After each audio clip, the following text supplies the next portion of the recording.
Hello everyone, welcome back. Today I want to have an interesting discussion. What do you think would have happened to slavery in the United States if the Civil War had either not happened or if the South had won? Okay. So first of all, before I even get into that, let me not say, right, I don't condone slavery. I don't think it's a good thing. I think it's a very bad thing. Okay. I have discussed this in prior videos in the past, and people a lot of times misunderstand where I'm coming from. The reason why I like to study slavery is because I'm the firm belief that in order for people to maintain their freedom, they have to be armed and trained. Okay. So that's one of the reasons why I like studying slavery. Now, when I study slavery, I don't just look at the short American history, right? Because the United States is only what, like 240 years old. That's not that long. Okay, I like to study the entire 5,000 years of documented human history, and basically human history is 5,000 years of slavery. Okay, who in general who is a free person and who's a slave is usually a question of who wins or loses the last war. Okay, and so again, I don't condone it, but that's just reality.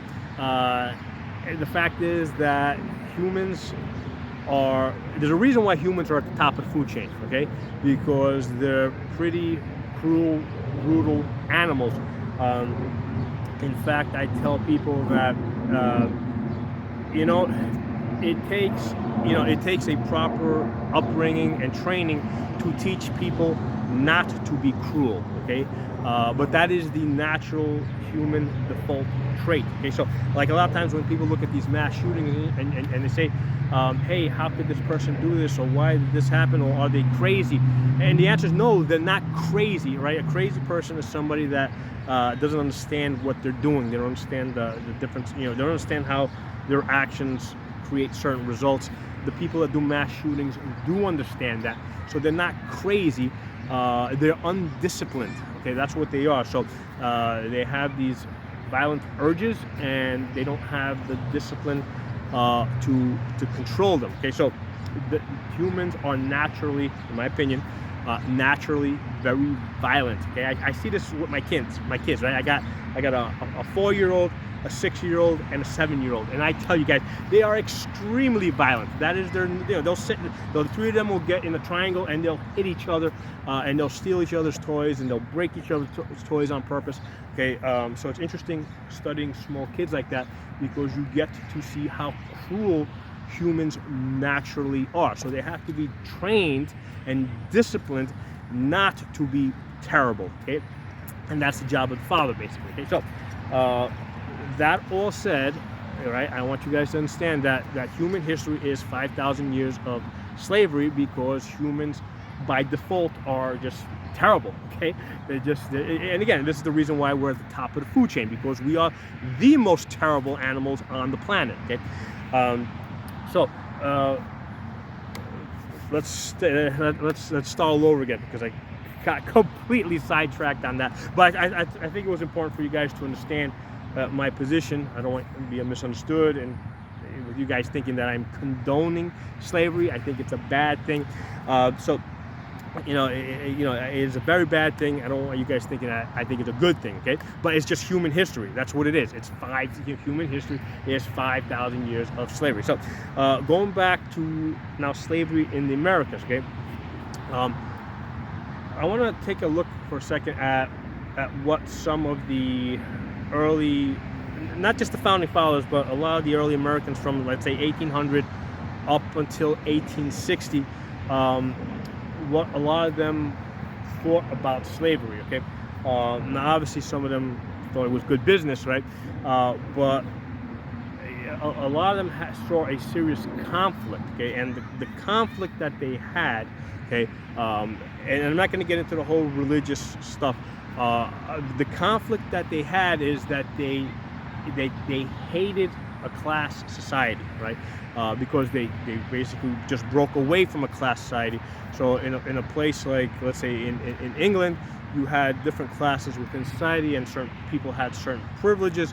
And for example, if you weren't of at least a certain class, you couldn't even, let's say, if you weren't, let's say, of the gentry, right, which was like the bottom of the nobility, you couldn't even talk to to somebody that was in an official position.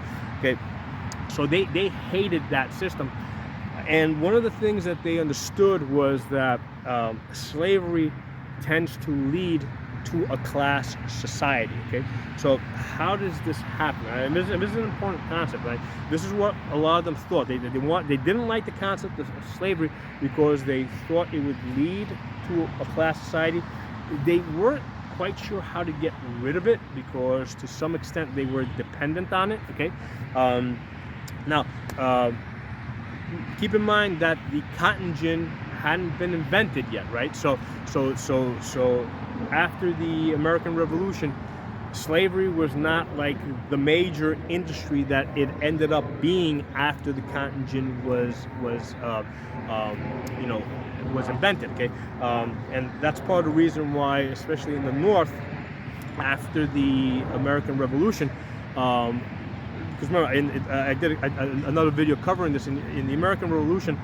I think about something like 15% of the people that in George Washington's Continental Army were blacks, right? They fought in the American Revolution with the promise that they would be freed after the war. Okay, and for that matter, black slaves fought on both sides. Okay, a lot of them fought for the British. A lot of them fought for the colonists fighting to be freed. And later on, when we get towards the Civil War era, right, we know that there was lots of freed black people here in the United States already. How did they get here? Okay, well, a lot of them were freed after the American Revolution because that's the agreement that they made, right, and it had been honored. The other thing is that after the American Revolution, a lot of the states in the North, right, I think something like almost half the states were so impressed with the black people and how they fought during the American Revolution that they either ended slavery or had plans to end slavery. Okay, so that's how we ended up with all.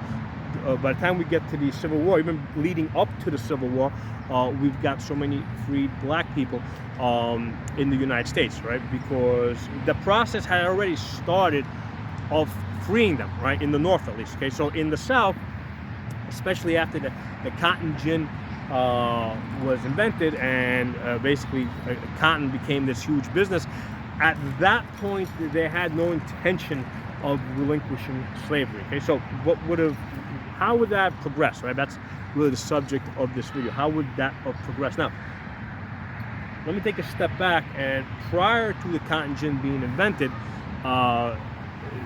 everybody, including the South, kind of acknowledged that slavery was a bad thing.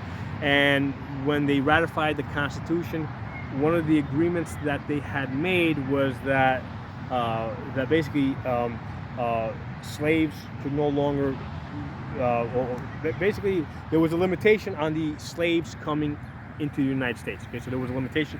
I can't remember the exact details, but there was a limitation, right? Because they didn't want slavery to continue growing, and all the states, including the South, had agreed to this, right? And again, part of the reason why they agreed to it is because slavery wasn't so profitable around the time of the Constitution was ratified. Okay, so cotton gin gets invented, it becomes this booming business. Now all of a sudden, there's no way they're going to relinquish slavery. So going back to the original question, now what would have happened if the Civil War had not happened, or if the South had won? The founding, not just the founding fathers, but a lot of the of the early Americans, right, from 1800s to the 1860s, believed that it would have developed into a class society, right? Now, the reason why we're developed into a class society is, first of all, a lot of the masters were having sex with their female slaves. So now you were getting people that were mixed, right? They were both, you know, father was free, mother was a slave. Let's say they have a couple of kids, right? What are these people now? Okay, so the natural thing for this would have been to develop into, over time, into a class society. And they hated that idea. They hated the idea of a class society because that's what they had basically fought the American Revolution to get away from.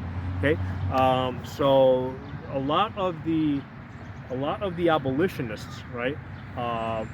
You know, this was like a driving reason why they wanted to end slavery, right? Because they saw it as they eventually devolving into this. Now, the evidence that I have seen, right, as I study all of human history, because again, this is where, because where my, you know, why did they think that slavery would eventually lead to a class society? Okay, they just pulled this out of their ass? No, they didn't. They actually went back and they studied, you know, slavery in ancient Greece and ancient Rome, particularly. So, in places, again, in the ancient world, the way that you made slaves is you went to war, right? You took slaves. The majority of that slave population ended up either in the mines or in the fields, and a small, tiny percentage ended up in the households. Okay, so the slaves that went to the mines, they were basically worked to death. Okay, now why would they agree to be worked to death? Because there is an agreement. Okay, the agreement is that, hey, you're going to work like an animal until you die, and in return we'll let you live another day. Okay, so that's the agreement, right? Because everybody has a choice, right? You had the choice of attacking your slavers and being killed, okay, or refusing to work and be killed, okay. So or killing yourself, okay. So there's always an exit. Okay, the exit, you know, in almost all cases is going to involve death, your own death. Okay, but there is an exit possibility. Okay, so one of the things that I say, just as a matter of reality, if people didn't value their lives over freedom, slavery could have never existed in the world. Okay, so for example, the slaves working, the Roman slave, the slaves that the Romans had working in the mines, okay, they had a choice. They could, you know, they could do the work so that they could basically live another day, or they could choose to die. Okay, in my opinion, if they had chosen to die, right, whether it be from, you know, attacking the slavers and being executed, being tortured to death, or killing themselves. In any case, if they had chosen to die, what that would have done is it would have denied the Romans that labor. Okay, and if all the slaves agreed to die rather than to do the work for the Romans, okay, basically the institution of slavery would have collapsed in the Roman Empire. But that's what it requires. It requires that everybody's willing to die, okay, be it die fighting or die by suicide or whatever, you know, die by being tortured to death. But if everybody is willing to die rather than be a slave, the institution collapses. Okay, so that's just how it is. I mean, that's how the numbers stack up. So most of the captives preferred to live another day and do the slave work. Okay? But however, in the mines, okay, they generally died pretty quickly. Okay, the ones in the fields, right, they tended to live a bit longer. Okay, but eventually they died, and the problem there is that they usually weren't very good at breeding. Okay, so the majority of slaves going to the mines or going to the fields, those slaves that do that type of labor tend to not reproduce. Okay, the same deal goes with women, because women were often taken into slavery, usually became prostitutes. Okay, so the problem with the women is, again, they got pregnant, but they were never able to raise those children to become slaves. What usually happened is when when the women gave birth, the babies were executed. Okay, and we know this because one of the ways that they know where the ancient brothels, whorehouses were in the Roman Empire is when they went to they would find the sewers, right? When they would find the sewers, and they would find like hundreds of the bones of like hundreds of babies. Okay, they would know that there was a whorehouse that was nearby, right? Because after the babies were born, they were killed and they were discarded. Okay, so the point I'm making here is that that female slaves do not reproduce, and they don't need them to reproduce, because in the Roman Empire, the way they made more slaves is by going to war, not by breeding more slaves. Okay, so that's an important understanding here. If you have the ability to go to war and continue to get slaves through war, you don't need to breed slaves. Okay, really important. Okay, that's going to come back. We're going to come back around to this.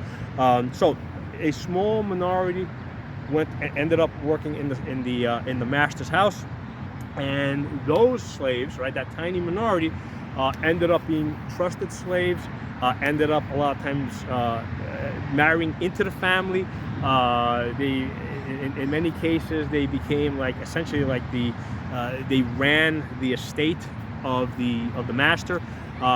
In many cases, they were given their freedom. Now, in the ancient world, after you've been a slave for so long, right, when you're made a free person, you don't like get up and leave. You stay with the master. Okay, you enter into what they call a client-patron relationship, which was something, a concept that permeated throughout all of Roman society, even amongst free people. Right, everybody was, everybody had this client-patron relationship with somebody. Okay, it was either somebody above you that you were kind of dependent on, or somebody below you that was dependent on you, and this was just part of how Roman society functioned. So when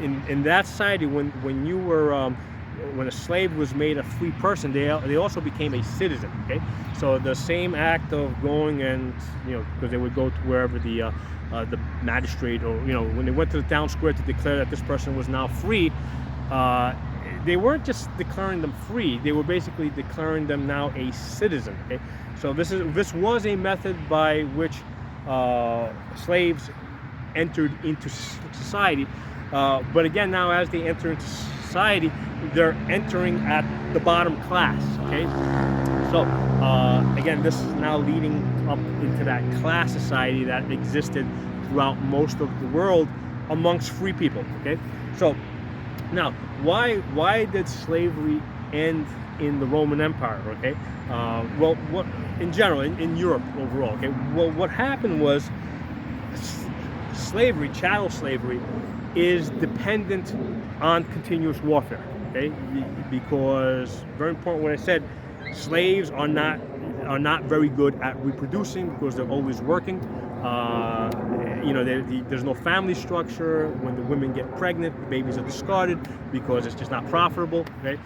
Generally, like when they went to war, when they took slaves, they generally took like 10 to 13-year-old. They didn't take anybody really less than 10 years old because it's just too much work to raise them, right? So children younger than, let's say, 10 years old were generally executed, right? So when the Romans went to war, they conquered a city, they took the slaves that they wanted, and they generally executed everybody else. Okay, that was not just the Romans, but that's how things functioned not in the ancient world, but for most of human history. Okay, so the point is that babies, right, and anybody that has children, right, knows how much work is involved in raising small kids. Okay, slave masters don't want to be involved with raising small kids. So if they've got the ability to make war and get more slaves, they don't want to be breeding kids. Okay, so the problem that they had in Europe is at a certain point, at a certain point, it became difficult to continually have war in order to gain more slaves. Okay, So what they realized that, hey, slavery is really bad for making more slaves, right? So they came up with this new concept somewhere around 1000 AD called serfdom. Okay, so serfdom was still slavery in the sense, but you were tied to the land.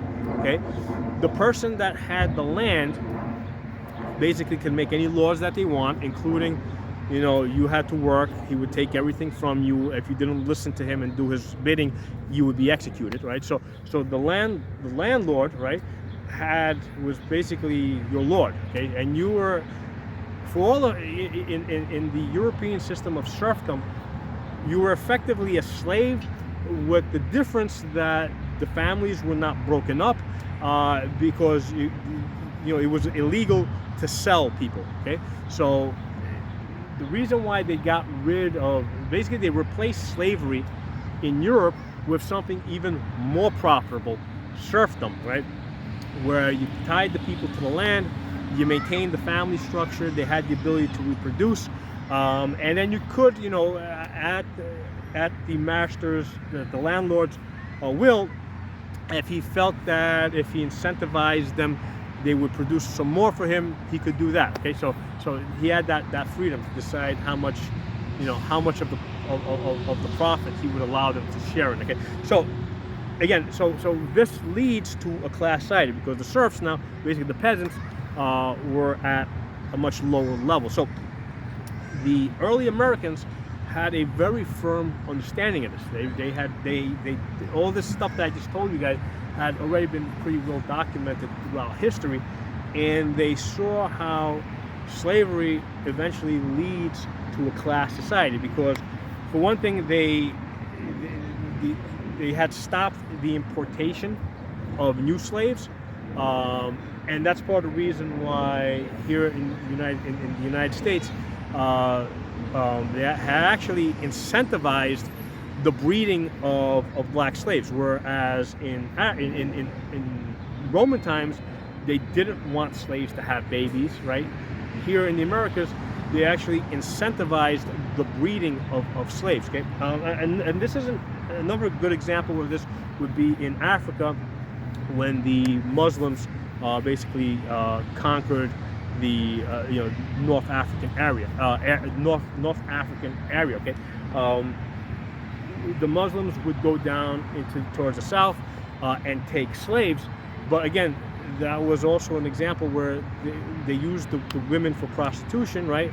And they used them as sex slaves, but when the babies were born, in many cases they were executed. They didn't need African women breeding, because they could just create more slaves through warfare. So important thing to keep in mind, that if you can make more slaves through war, you don't need them breeding. You don't want them breeding, okay?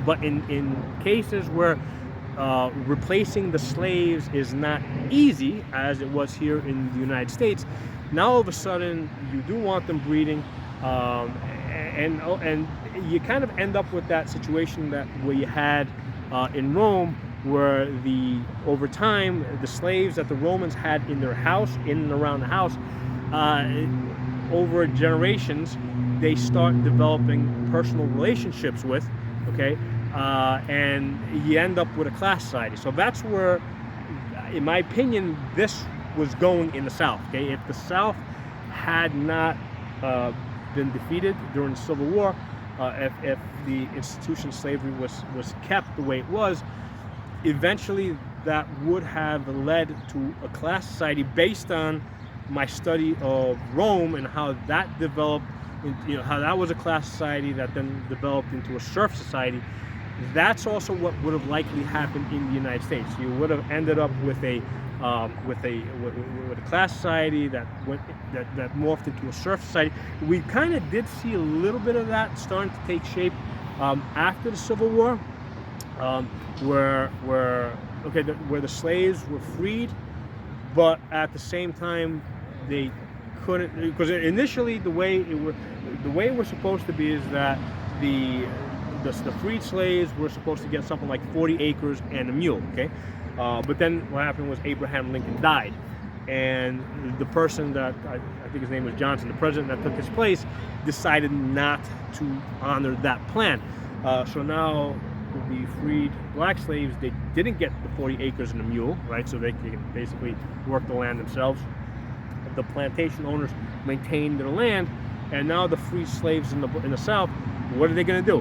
Well, they got no choice. They're going to go back and work for the plantation owners, right?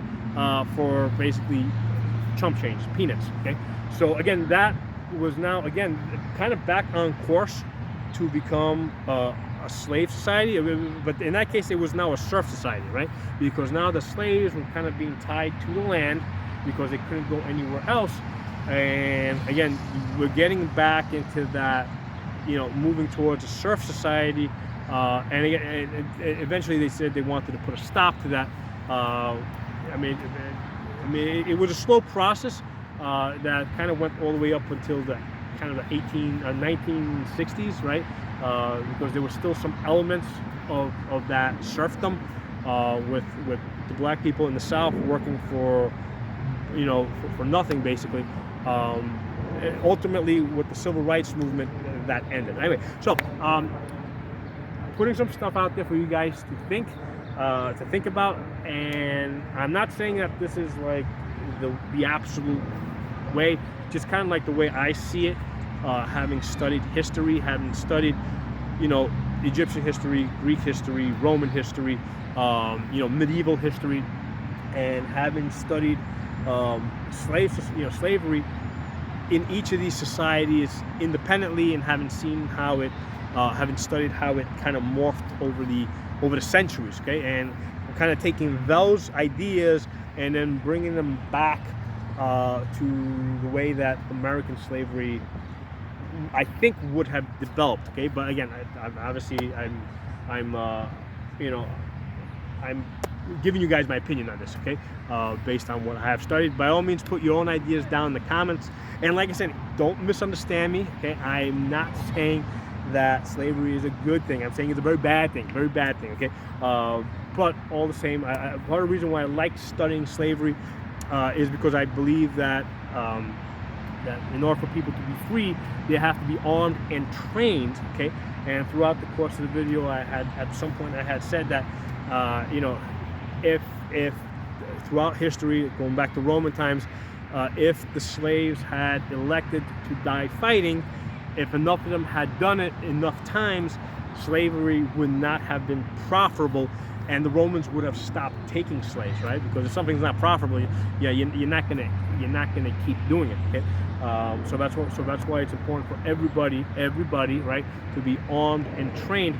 And one of the things I like to tell people is that, you know, don't think that slavery is gone forever. Okay, I tell people that we are one global disaster away from a return to slavery. Okay, think of an asteroid falling, or a super volcano going off, you know, or a nuclear holocaust, right?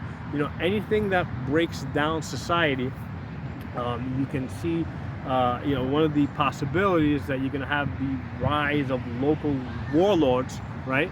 So what are these local warlords going to do, right? They're going to start basically, you know, they're going to start enslaving the unarmed people around them. Okay, so, you know, based on everything I've seen of human history, that would be the natural thing that would happen, right? If you had a complete breakdown of society, you know, everybody has this image in their mind that everybody's, you know, government's going to go away, and everybody's going to be individual, you know, is going to be living in their own home free. Okay, but what I think is going to happen is that you're going to see the rise of warlords, right? Who are basically going to start enslaving anybody who's not capable of defending themselves, and not willing to fight to the death to protect their freedom. Okay, so drop some comments below. Hope this video was entertaining at the very least, and again, don't misunderstand me. Slavery bad, okay? Just because that's what, you know, humans are bad, right? Slavery is bad, but humans are bad. You know, that's just human history. That's what we are. We try to be better, but hey, talk to you all soon. Hey everyone, I want to make a quick correction. A couple of times throughout the video, I said Americas instead of America. and that's inaccurate, because saying Americas would imply that what I was saying applied to, let's say, like South America, and that's not the case.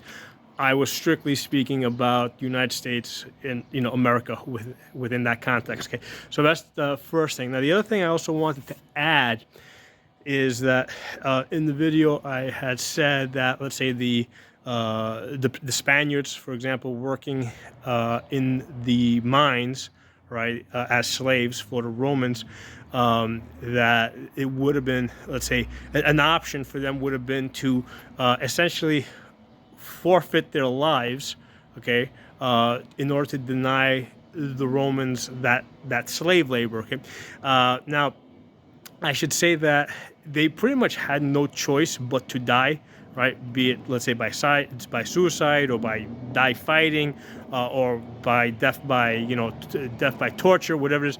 But one of the things to keep in mind with all these people, at the point that they become adult slaves, okay, there is no other life for them to return to, okay? Because when the Romans, let's say, went to war, they took slaves. Anybody they didn't take as a slave, they destroyed, okay? And that includes their homes and their families and whoever else was left behind. So there is no place for these people to return to, okay? And even if, let's say, they managed to successfully fight, let's say, the Romans, they wouldn't get too far, okay? Because the Romans are going to send people out to kill them. And even if, let's say, they were to evade them, they really have no way of sustaining themselves. They have no way of, what are they going to eat? Where are they going to work? How they, it's not such an easy thing, okay? So that's really their only option, okay? That's how I read history. That's also the reason why I said that, in general, when slaves were freed, they usually didn't run off and say, "Hey, I don't need these Romans anymore." They had no place to go. That's why they generally stayed within the household as valued members within that household, just now that they were freed and they engaged in this, in this client patron relationship. So anyway, I just wanted to add that. And there's exceptions to everything. There's tons of exceptions out there, even historical, ones I've read about, but this is more of like the general way things went. Okay, talk to you all soon.